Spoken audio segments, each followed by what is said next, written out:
You don't need us to tell you, but it is only the first week of July, and fire season is already underway in the Pacific Northwest. The Oregon Department of Forestry held its annual Fire Boss training today with local employees and firefighters to make sure that resources both in the air and on the ground are prepared. Fox 12's Carly Olson visited the training for those details.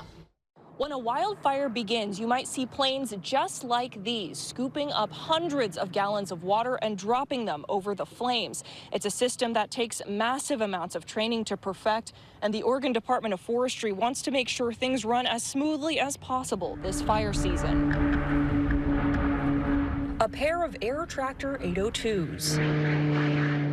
Normally used for agriculture, now preparing for the worst-case scenario. More so now than at any time in my career, the wildland fire environment is changing. Employees from the Oregon Department of Forestry and the Hillsborough and Clackamas fire departments got the chance to see these planes in action in the sky and on the ground to learn how they work and how to communicate with pilots during a wildfire about where exactly to drop the water. So we have to put ourselves in their shoes and try to describe it the best way possible for them to understand what it is that we want. Sometimes you have to interpret what they're saying as like, I think he really wants this. You go in there and give them a drop and see if we're all on the same page.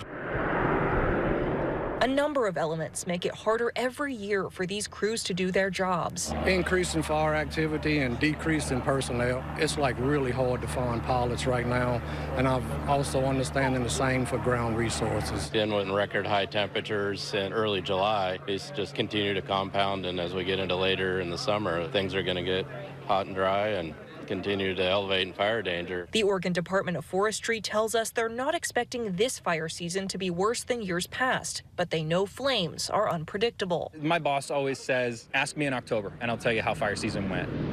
Carly Olson, Fox 12 Oregon.